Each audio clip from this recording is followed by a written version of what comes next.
ಕಳೆದ 2 ವರ್ಷದಲ್ಲಿ ಈ ಕಾಂಗ್ರೆಸ್ ಸರ್ಕಾರ ಬಂದ ಮೇಲೆ ದಿನನಿತ್ಯ ತೆರಿಗೆಗಳನ್ನು ಒಂದಲ್ಲ ಒಂದು ತೆರಿಗೆಗಳನ್ನು ಎವ್ರಿ ಮಂತ್ ಒಂದೊಂದು ತೆರಿಗೆಗಳನ್ನು ಹಾಕೋ ಮುಖಾಂತರ ಜನರ ಬಾಳು ಬೀದಿಗೆ ಬಂದ್ಬಿಟ್ಟಿದೆ. ಅವ್ರ ತಲೆ ಮೇಲೆ ಸಾಲದ ಹೊರೆಯನ್ನು ಹಾಕ್ಬಿಟ್ಟಿದ್ದಾರೆ. ಈಗಾಗಲೇ ಈ ಬಾರಿ 1,16,000 ಕೋಟಿ ಸಾಲ ಮಾಡ್ತಾ ಇದ್ದಾರೆ. ಏನು ಸಿದ್ದರಾಮಯ್ಯ ತೀರಿಸ್ತಾರ? ಡಿ ಕೆ ಶಿವಕುಮಾರ್ ತೀರಿಸ್ತಾರ? ಈ ಸಾಲನ ಜನ ತೀರಿಸ್ಬೇಕು. ಪ್ರತಿಯೊಬ್ಬರ ತಲೆ ಮೇಲೆ 1 ಲಕ್ಷದ ಮೇಲೆ ಸಾಲ ಹಾಕಿದ್ದಾರೆ. ಈ ಸಾಲದ ಭಾರನೇ ಜನ ತಡೆಯೋಕ್ಕಾಗ್ತಾ ಇಲ್ಲ. ಈ ಕಾಂಗ್ರೆಸ್ ಭಾರನೂ ಕೂಡ ಕಾಂಗ್ರೆಸ್ಸಿನ ಚೇಲಾಗಳಿಗೆ ಒಂದೊಂದು ಚೇಂಬರು, ಒಂದು ಆಫೀಸು, ಅವ್ರಿಗೆ TA DA ಸಂಬಳ, ಕ್ಯಾಬಿನೆಟ್ ರ್ಯಾಂಕು ಎಲ್ಲ ಕೊಟ್ಟು ಸುಮಾರು 60 ಕೋಟಿ, ಅಪ್ರಾಕ್ಸಿಮೇಟ್ಲಿ 60 ಕೋಟಿ ಸ್ಯಾಲ್ರಿ, ಇನ್ನೊಂದು 60 ಕೋಟಿ ಅವ್ರ ಆಫೀಸನ್ನ ರಿನಿವೇಷನ್. ಆಮೇಲೆ ಅಧಿಕಾರಿಗಳು, ಎಲ್ಲ ಇಲಾಖೆಯಲ್ಲೂ ಅಧಿಕಾರಿಗಳು ಶಾರ್ಟೇಜ್ ಎಲ್ಲ ಇಲಾಖೆಯಲ್ಲೂ. ಈಗ ನೀವು ಸೆರಿಕಲ್ಚರ್ ತಗೊಂಡ್ರೆ 70% ಶಾರ್ಟೇಜು, 70% ನೇಮಕಾತಿನೇ ಇಲ್ಲ. ವೆಟರ್ನರಿ 90% ಯಾರೂ ಇಲ್ಲೇ ಇಲ್ಲ. ಈಗ ಇವರೆಲ್ಲ ಮೀಟಿಂಗ್ ಕರೀತಾವ್ರೆ ಅವ್ರನ್ನೆಲ್ಲರನ್ನು, ಬರ್ರಿ ಡೈಲಿ ನಮ್ಮ ಜೊತೆ ಬರ್ರಿ ಇರಬೇಕು. ಇವ್ರು ಎಲ್ಲೋದ್ರೂ ಇವ್ರ ಜೊತೆ ಬ್ಯಾಗ್ ಎತ್ಕೊಂಡು ಹೋಗ್ಬೇಕು ಅವ್ರು. ಅಂದರೆ ಅಧಿಕಾರಿಗಳಿಗೂ ನೆಮ್ಮದಿ ಇಲ್ಲ, ಜನಸಾಮಾನ್ಯರಿಗೆ, ಅಂಗನವಾಡಿಯವರಿಗೆ ಸ್ಟ್ರೈಕ್ ಮಾಡ್ತಾ ಇದ್ದಾರೆ, ಸಂಬಳ ಇಲ್ಲ. ಆಶಾ ಕಾರ್ಯಕರ್ತರು 3,000ಕ್ಕೆ ಕೆಲಸ ಮಾಡ್ತಾ ಇದ್ದಾರೆ. ಬಿಸಿ ಊಟ ತಯಾರು ಮಾಡುವಂಥ ತಾಯಂದಿರು ಬೆಳಗ್ಗೆಯಿಂದ ಸಾಯಂಕಾಲದವರೆಗೂ ಕೆಲಸ ಮಾಡ್ತಾರೆ, ಅವರಿಗೆ 3,000 ರೂಪಾಯಿ. ಈ ಕಾಂಗ್ರೆಸ್ ಚೇಲಾಗಳಿಗೆ 40,000 ರೂಪಾಯಿ. ಅತಿಥಿ ಶಿಕ್ಷಕರು MA ಮಾಡಿರ್ತಾರೆ, MA MSc BSc MSc ಮಾಡಿರ್ತಾರೆ, PhD ಮಾಡಿದ್ದಾರೆ ಕೆಲವರೆಲ್ಲ, ಅವ್ರಿಗೆ 12,000. ಇವರು ಓಶಿ ತಿನ್ನೋರಿಗೆ 25,000 40,000. ಯಾವ ನ್ಯಾಯ ಇವ್ರಿಗೆ? ಕಾಂಗ್ರೆಸ್ ಅವ್ರಿಗೇನ ಡಿ ಕೆ ಶಿವಕುಮಾರ್ ಏನು ಹೇಳಿದ್ದಾರೆ? ಏನ್ರಿ ಅವ್ರು ನಮ್ಮನ್ನು ಗೆಲ್ಸಿರೋರಿಗೆ ನಾವು ಋಣ ತೀರಿಸ್ಬೇಕಲ್ಲ ಅಂತ. ಅಪ್ಪ, ನೀನು ಋಣ ತೀರಿಸ್ಬೇಕಾದ್ರೆ ಈಗ 60% ಕಮಿಷನ್ ಹೊಡಿತಾ ಇದೆಯಲ್ಲ. ಈ ಕಾಂಟ್ರಾಕ್ಟರ್ಗಳು ಹೇಳಿದಾರಲ್ಲ, ಕಾಂಟ್ರಾಕ್ಟರ್ಗಳು ಏನು ಹೇಳಿದ್ದಾರೆ? ಮುಖ್ಯಮಂತ್ರಿನ ಬೇಳಿ BJPನೇ ಬೆಟ್ರಿತ್ತು, ನೀವು ಬಂದಮೇಲೆ 60% ಕಮಿಷನ್ನು. ಈಗ ಎಲ್ಲ ಇಲಾಖೆಯಲ್ಲೂ 60% ಕಮಿಷನ್. ಆ ಕಮಿಷನ್ 60% ಹೊಡೆದಿದ್ದೀರಲ್ಲ, ಅದರಲ್ಲಿ ಒಂದು 10% ಇವ್ರು ಕೊಡ್ರಿ, ಇನ್ನು 50% ನೀವೇ ಇಟ್ಕೊಳ್ಳಿ. 10% ಹೊಡೆಯುವಂಥ ನಿಮ್ಮ ಕಮಿಷನಲ್ಲಿ ಅವ್ರಿಗೆ ದುಡ್ಡು ಕೊಡಿ. ಸರ್ಕಾರ ದುಡ್ಡು ಯಾಕೆ? ಜನಸಾಮಾನ್ಯರ ತೆರಿಗೆ ಹಣದ ದುಡ್ಡನ್ನು ಯಾಕೆ ಕೊಡ್ತಾ ಇದ್ದೀರಾ? ಇದು ಸಂವಿಧಾನದ ವಿರೋಧಿ. ಸಂವಿಧಾನವನ್ನು ವೈಲೇಟ್ ಮಾಡ್ತಾ ಇದ್ದೀರಾ. ಈಗ ತಹಸೀಲ್ದಾರ್ ಇದ್ದಾರೆ, AC ಇದ್ದಾರೆ, ಕಮಿಷನರ್ಗಳಿದ್ದಾರೆ, PDOಗಳಿದ್ದಾರೆ, ವಿಲೇಜ್ ಅಕೌಂಟೆಂಟ್ ಇದ್ದಾರೆ. ಇವರಿಗೆಲ್ಲ ಸಂಬಳ ಕೊಡಲ್ವಾ? ಮತ್ತು ಈ ಗ್ಯಾರಂಟಿ ಯೋಜನೆ ಡೈರೆಕ್ಟಾಗಿ DBT ಅವ್ರ ಅಕೌಂಟ್ಗೆ ಹೊರಟೋಗುತ್ತೆ. ಇವ್ರೇನು ಮಾಡೋದು ಇಲ್ಲಿ? ಪೂಜಾರಿ, ಕಾಂಗ್ರೆಸ್ ಪೂಜಾರಿಗಳು ಏನು ಮಾಡ್ತಾರೆ ಇಲ್ಲಿ? ಕಾಂಗ್ರೆಸ್ ಪೂಜಾರಿಗಳು ಏನು ಮಾಡೋದು ಕೆಲಸ? ಅವ್ರಿಗೇನು ಕೆಲಸ ಐತೆ? ಏನೂ ಕೆಲಸ ಇಲ್ಲ. ಇಲ್ಲಿ ಮತ್ತು ಶಾಸಕರಿದ್ದಾರೆ, MLA ಇದ್ದಾರೆ, MLC ಇದ್ದಾರೆ, MP ಇದ್ದಾರೆ, ಅವ್ರಿಗೆಲ್ಲ ಸಂಬಳ ಕೊಡ್ತಾರೆ. ನಾವೆಲ್ಲ ಎಲೆಕ್ಟ್ ಆಗಿ ಬಂದಿರೋರು, ಡೆಮಾಕ್ರಸಿಯಲ್ಲಿ ನಾವು ಎಲೆಕ್ಟ್ ಆಗಿ ಬಂದಿರೋರು. ಇವರು ಏನೂ ಇಲ್ಲ. ಕಾಂಗ್ರೆಸ್ ಚೇಲ ಅನ್ನೋದು ಬಿಟ್ಟರೆ ಏನು ಇವ್ರಿಗೆ ಇದೇ ಇಲ್ಲ. ಪ್ರಜಾಪ್ರಭುತ್ವದಲ್ಲಿ ಅವ್ರಿಗೆ ಏನೂ ಇಲ್ಲೇ ಇಲ್ಲ, ಮಾನದಂಡನೇ ಇಲ್ಲ ಅವ್ರಿಗೆ. ಕಾನ್ಸ್ಟಿಟ್ಯೂಷನಲ್ಲಿ ಏನಿದೆ ಅವ್ರಿಗೆ? ಈಗ ಇವರಿಗೆ ನಮ್ಮ ಜ್ಞಾನೇಂದ್ರ ಹೇಳಿದ್ರು 6 ತಿಂಗಳಿಂದ ಕೊಟ್ಟಿಲ್ಲಂತೆ ಗೌರವ ಶಿಕ್ಷಕರಿಗೆ.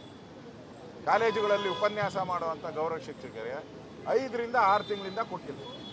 ರಾಜೀವ್ ಗಾಂಧಿ ಹಾಸ್ಪಿಟ್ಲ್ ಐತೆ, ಅಲ್ಲಿ ಡಾಕ್ಟ್ರನ್ನ ಕೇಳಿದೆ, 2 ತಿಂಗಳಿಗೊಂದ್ಸರಿ ಸಂಬಳ ಕೊಡ್ತಾರೆ.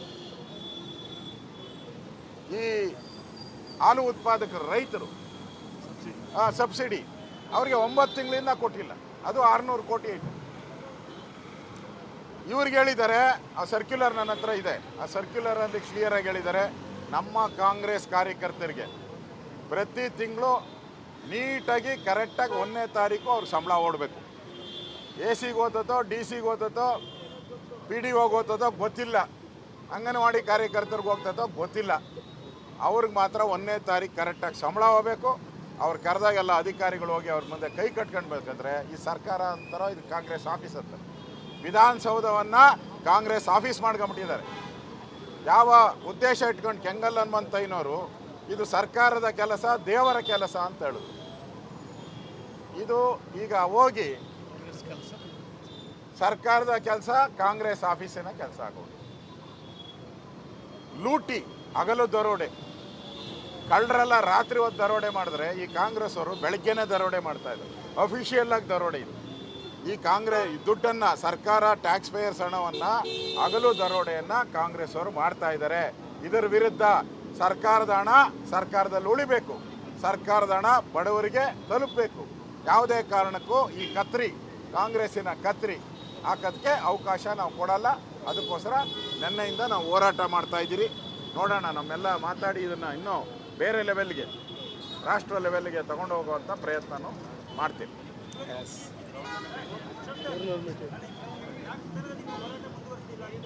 ಈ ಗವರ್ನರ್ ಅವ್ರನ್ನ ಭೇಟಿ ಮಾಡಿದ್ದೀರಿ. ಕಾನ್ಸ್ಟಿಟ್ಯೂಷನಲ್ ಅಥಾರಿಟಿ ಅವರೇ.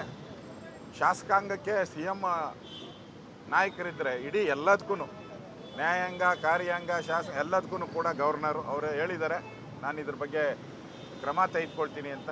ಆ ಕ್ರಮ ತೆಗೆದುಕೊಳ್ತೀರಿ ಅನ್ನೋ ಭರವಸೆ ಮೇಲೆಗೆ ನಾವು ವಿಧಾನಸೌಧಕ್ಕೆ ಹೋಗ್ತಾ ಇದ್ದೀವಿ. ಕಳೆದ 2 ವರ್ಷದಲ್ಲಿ ಈ ಕಾಂಗ್ರೆಸ್ ಸರ್ಕಾರ ಬಂದ ಮೇಲೆ ದಿನನಿತ್ಯ ತೆರಿಗೆಗಳನ್ನು, ಒಂದಲ್ಲ ಒಂದು ತೆರಿಗೆಗಳನ್ನು ಎವ್ರಿ ಮಂತ್ ಒಂದೊಂದು ತೆರಿಗೆಗಳನ್ನು ಹಾಕೋ ಮುಖಾಂತರ ಜನರ ಬಾಳು ಬೀದಿಗೆ ಬಂದ್ಬಿಟ್ಟಿದೆ. ಅವ್ರ ತಲೆ ಮೇಲೆ ಸಾಲದ ಹೊರೆಯನ್ನು ಹಾಕ್ಬಿಟ್ಟಿದ್ದಾರೆ. ಈಗಾಗಲೇ ಈ ಬಾರಿ 1,16,000 ಕೋಟಿ ಸಾಲ ಮಾಡ್ತಾ ಇದ್ದಾರೆ. ಏನು ಸಿದ್ದರಾಮಯ್ಯ ತೀರಿಸ್ತಾರಾ? DK ಶಿವಕುಮಾರ್ ತೀರಿಸ್ತಾರಾ ಈ ಸಾಲನ? ಜನ ತೀರಿಸ್ಬೇಕು. ಪ್ರತಿಯೊಬ್ಬರ ತಲೆ ಮೇಲೆ 1 ಲಕ್ಷದ ಮೇಲೆ ಸಾಲ ಹಾಕಿದ್ದಾರೆ. ಈ ಸಾಲದ ಭಾರನೇ ಜನ ತಡೆಯೋಕ್ಕಾಗ್ತಾ ಇಲ್ಲ. ಈ ಕಾಂಗ್ರೆಸ್ ಭಾರನೂ ಕೂಡ,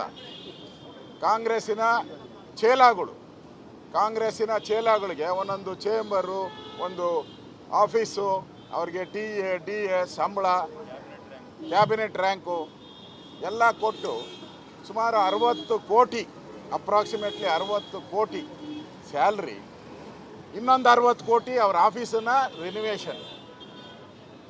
ಆಮೇಲೆ ಅಧಿಕಾರಿಗಳು, ಎಲ್ಲ ಇಲಾಖೆಯಲ್ಲೂ ಅಧಿಕಾರಿಗಳು ಶಾರ್ಟೇಜ್ ಎಲ್ಲ ಇಲಾಖೆಯಲ್ಲೂ. ಈಗ ನೀವು ಸೆರಿಕಲ್ಚರ್ ತೊಗೊಂಡ್ರೆ 70% ಶಾರ್ಟೇಜು, 70% ನೇಮಕಾತಿನೇ ಇಲ್ಲ. ವೆಟರ್ನರಿ 90% ಯಾರೂ ಇಲ್ಲೇ ಇಲ್ಲ. ಈಗ ಇವರೆಲ್ಲ ಮೀಟಿಂಗ್ ಕರೀತಾವ್ರೆ ಅವ್ರನ್ನೆಲ್ಲರನ್ನು, ಬರ್ರಿ ಡೈಲಿ ನಮ್ಮ ಜೊತೆ ಬರ್ರಿ ಇರಬೇಕು. ಇವ್ರು ಎಲ್ಲೋದ್ರೂ ಇವ್ರ ಜೊತೆ ಬ್ಯಾಗ್ ಎತ್ಕೊಂಡು ಹೋಗ್ಬೇಕು ಅವ್ರು. ಅಂದರೆ ಅಧಿಕಾರಿಗಳಿಗೂ ನೆಮ್ಮದಿ ಇಲ್ಲ, ಜನಸಾಮಾನ್ಯರಿಗೆ, ಅಂಗನವಾಡಿಯವರಿಗೆ ಸ್ಟ್ರೈಕ್ ಮಾಡ್ತಾ ಇದ್ದಾರೆ, ಸಂಬಳ ಇಲ್ಲ. ಆಶಾ ಕಾರ್ಯಕರ್ತರು 3,000ಕ್ಕೆ ಕೆಲಸ ಮಾಡ್ತಾ ಇದ್ದಾರೆ. ಬಿಸಿ ಊಟ ತಯಾರು ಮಾಡುವಂಥ ತಾಯಂದಿರು ಬೆಳಗ್ಗೆಯಿಂದ ಸಾಯಂಕಾಲದವರೆಗೂ ಕೆಲಸ ಮಾಡ್ತಾರೆ, ಅವರಿಗೆ 3,000 ರೂಪಾಯಿ. ಈ ಕಾಂಗ್ರೆಸ್ ಚೇಲಾಗಳಿಗೆ 40,000 ರೂಪಾಯಿ. ಅತಿಥಿ ಶಿಕ್ಷಕರು MA ಮಾಡಿರ್ತಾರೆ, MA, MSc, BSc, MSc ಮಾಡಿರ್ತಾರೆ, PhD ಮಾಡಿದ್ದಾರೆ ಕೆಲವರೆಲ್ಲ, ಅವ್ರಿಗೆ 12,000. ಇವರು ಓಶಿ ತಿನ್ನೋರಿಗೆ 25,000, 40,000. ಯಾವ ನ್ಯಾಯ? ಇವ್ರಿಗೆ ಕಾಂಗ್ರೆಸ್ ಅವ್ರಿಗೇನ DK ಶಿವಕುಮಾರ್ ಏನು ಹೇಳಿದ್ದಾರೆ, ಏನ್ರಿ ಅವ್ರು ನಮ್ಮನ್ನು ಗೆಲ್ಸಿರೋರಿಗೆ ನಾವು ಋಣ ತೀರಿಸ್ಬೇಕಲ್ಲ ಅಂತ. ಅಪ್ಪ, ನೀನು ಋಣ ತೀರಿಸ್ಬೇಕಾದ್ರೆ ಈಗ 60% ಕಮಿಷನ್ ಹೊಡಿತಾ ಇದೆಯಲ್ಲ. ಈ ಕಾಂಟ್ರಾಕ್ಟರ್ಗಳು ಹೇಳಿದಾರಲ್ಲ, ಕಾಂಟ್ರಾಕ್ಟರ್ಗಳು ಏನು ಹೇಳಿದ್ದಾರೆ, ಮುಖ್ಯಮಂತ್ರಿನ ಬೇಳಿ BJPನೇ ಬೆಟ್ರಿತ್ತು, ನೀವು ಬಂದಮೇಲೆ 60% ಕಮಿಷನ್ನು.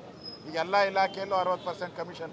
ಆ ಕಮಿಷನ್ 60% ಹೊಡೆದಿದ್ದೀರಲ್ಲ, ಅದರಲ್ಲಿ ಒಂದು 10% ಇವ್ರು ಕೊಡ್ರಿ, ಇನ್ನು 50% ನೀವೇ ಇಟ್ಕೊಳ್ಳಿ. 10% ಹೊಡೆಯುವಂಥ ನಿಮ್ಮ ಕಮಿಷನಲ್ಲಿ ಅವ್ರಿಗೆ ದುಡ್ಡು ಕೊಡಿ.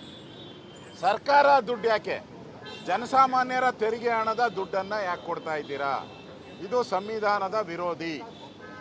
ಸಂವಿಧಾನವನ್ನು ವೈಲೇಟ್ ಮಾಡ್ತಾ ಇದ್ದೀರಾ. ಈಗ ತಹಸೀಲ್ದಾರ್ ಇದ್ದಾರೆ, AC ಇದ್ದಾರೆ, ಕಮಿಷನರ್ಗಳಿದ್ದಾರೆ, PDOಗಳಿದ್ದಾರೆ, ವಿಲೇಜ್ ಅಕೌಂಟೆಂಟ್ ಇದ್ದಾರೆ. ಇವರಿಗೆಲ್ಲ ಸಂಬಳ ಕೊಡಲ್ವಾ? ಮತ್ತು ಈ ಗ್ಯಾರಂಟಿ ಯೋಜನೆ ಡೈರೆಕ್ಟಾಗಿ DBT ಅವ್ರ ಅಕೌಂಟ್ಗೆ ಹೊರಟೋಗುತ್ತೆ. ಇವ್ರೇನು ಮಾಡೋದು ಇಲ್ಲಿ ಇವ್ರು ಪೂಜಾರಿ, ಕಾಂಗ್ರೆಸ್ ಪೂಜಾರಿಗಳು ಏನು ಮಾಡ್ತಾರೆ ಇಲ್ಲಿ? ಕಾಂಗ್ರೆಸ್ ಪೂಜಾರಿಗಳು ಏನು ಮಾಡೋದು ಕೆಲಸ? ಅವ್ರಿಗೆ ಏನು ಕೆಲಸ ಐತೆ? ಏನು ಕೆಲಸ ಇಲ್ಲ. ಹಾಂ, ಇಲ್ಲಿ ಮತ್ತೆ ಶಾಸಕರಿದ್ದಾರೆ, MLA ಇದ್ದಾರೆ, MLC ಇದ್ದಾರೆ, MP ಇದ್ದಾರೆ, ಅವ್ರಿಗೆಲ್ಲ ಸಂಬಳ ಕೊಡ್ತಾರೆ. ನಾವೆಲ್ಲ ಎಲೆಕ್ಟ್ ಆಗಿ ಬಂದಿರೋರು, ಡೆಮಾಕ್ರಸಿಯಲ್ಲಿ ನಾವು ಎಲೆಕ್ಟ್ ಆಗಿ ಬಂದಿರೋರು. ಇವರು ಏನೂ ಇಲ್ಲ, ಕಾಂಗ್ರೆಸ್ ಚೇಲ ಅನ್ನೋದು ಬಿಟ್ಟರೆ ಏನು ಇವ್ರಿಗೆ ಇದೇ ಇಲ್ಲ. ಪ್ರಜಾಪ್ರಭುತ್ವದಲ್ಲಿ ಅವ್ರಿಗೆ ಏನೂ ಇಲ್ಲೇ ಇಲ್ಲ, ಮಾನದಂಡನೇ ಇಲ್ಲ ಅವ್ರಿಗೆ. ಕಾನ್ಸ್ಟಿಟ್ಯೂಷನಲ್ಲಿ ಏನಿದೆ ಅವ್ರಿಗೆ ಈಗ ಇವ್ರಿಗೆ ನಮ್ಮ ಜ್ಞಾನೇಂದ್ರ ಹೇಳಿದ್ರು 6 ತಿಂಗಳಿಂದ ಕೊಟ್ಟಿಲ್ಲಂತೆ ಗೌರವ ಶಿಕ್ಷಕರಿಗೆ. ಕಾಲೇಜುಗಳಲ್ಲಿ ಉಪನ್ಯಾಸ ಮಾಡುವಂಥ ಗೌರವ ಶಿಕ್ಷಕರಿಗೆ 5 ರಿಂದ 6 ತಿಂಗಳಿಂದ ಕೊಟ್ಟಿಲ್ಲ.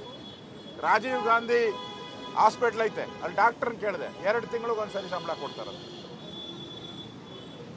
ಈ ಹಾಲು ಉತ್ಪಾದಕರು ರೈತರು ಸಬ್ಸಿಡಿ ಅವ್ರಿಗೆ 9 ತಿಂಗಳಿಂದ ಕೊಟ್ಟಿಲ್ಲ, ಅದು 600 ಕೋಟಿ ಐತೆ.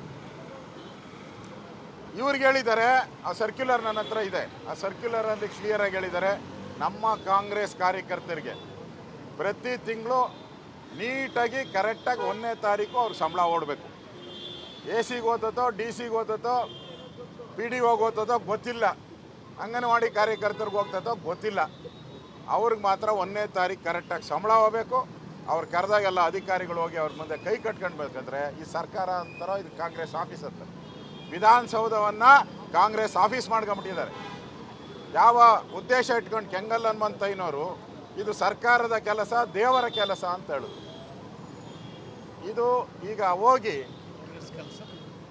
ಸರ್ಕಾರದ ಕೆಲಸ ಕಾಂಗ್ರೆಸ್ ಆಫೀಸಿನ ಕೆಲಸ ಆಗೋದು. ಲೂಟಿ, ಹಗಲು ದರೋಡೆ, ಕಳ್ಳರೆಲ್ಲ ರಾತ್ರಿ ಹೊತ್ತು ದರೋಡೆ ಮಾಡಿದ್ರೆ ಈ ಕಾಂಗ್ರೆಸ್ ಅವರು ಬೆಳಗ್ಗೆನೇ ದರೋಡೆ ಮಾಡ್ತಾ ಇದ್ದಾರೆ. ಅಫಿಷಿಯಲ್ ಆಗಿ ದರೋಡೆ ಇದು. ಈ ಕಾಂಗ್ರೆಸ್ ದುಡ್ಡನ್ನು, ಸರ್ಕಾರ ಟ್ಯಾಕ್ಸ್ ಪೇಯರ್ಸ್ ಹಣವನ್ನು, ಹಗಲು ದರೋಡೆಯನ್ನು ಕಾಂಗ್ರೆಸ್ ಅವರು ಮಾಡ್ತಾ ಇದ್ದಾರೆ. ಇದರ ವಿರುದ್ಧ ಸರ್ಕಾರದ ಹಣ ಸರ್ಕಾರದಲ್ಲಿ ಉಳಿಬೇಕು, ಸರ್ಕಾರದ ಹಣ ಬಡವರಿಗೆ ತಲುಪಬೇಕು. ಯಾವುದೇ ಕಾರಣಕ್ಕೂ ಈ ಕಾಂಗ್ರೆಸ್ಸಿನ ಕತ್ರಿ ಹಾಕೋದಕ್ಕೆ ಅವಕಾಶ ನಾವು ಕೊಡಲ್ಲ. ಅದಕ್ಕೋಸ್ಕರ ನಿನ್ನೆಯಿಂದ ನಾವು ಹೋರಾಟ ಮಾಡ್ತಾ ಇದ್ದೀರಿ. ನೋಡೋಣ, ನಮ್ಮೆಲ್ಲ ಮಾತಾಡಿ ಇದನ್ನು ಇನ್ನೂ ಬೇರೆ ಲೆವೆಲ್ಗೆ, ರಾಷ್ಟ್ರ ಲೆವೆಲ್ಗೆ ತಗೊಂಡು ಹೋಗುವಂಥ ಪ್ರಯತ್ನನೂ ಮಾಡ್ತೀವಿ.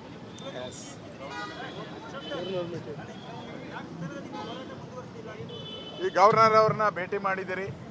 ಕಾನ್ಸ್ಟಿಟ್ಯೂಷನಲ್ ಅಥಾರಿಟಿ ಅವರೇ. ಶಾಸಕಾಂಗಕ್ಕೆ CM ನಾಯಕರಿದ್ದರೆ ಇಡೀ ಎಲ್ಲದಕ್ಕೂ, ನ್ಯಾಯಾಂಗ, ಕಾರ್ಯಾಂಗ, ಎಲ್ಲದಕ್ಕೂ ಕೂಡ ಗವರ್ನರು ಅವರೇ ಹೇಳಿದ್ದಾರೆ, ನಾನು ಇದ್ರ ಬಗ್ಗೆ ಕ್ರಮ ತೆಗೆದುಕೊಳ್ತೀನಿ ಅಂತ. ಆ ಕ್ರಮ ತೆಗೆದುಕೊಳ್ತೀರಿ ಅನ್ನೋ ಭರವಸೆ ಮೇಲೆಗೆ ನಾವು ವಿಧಾನಸೌಧಕ್ಕೆ ಹೋಗ್ತಾ ಇದ್ದೀವಿ.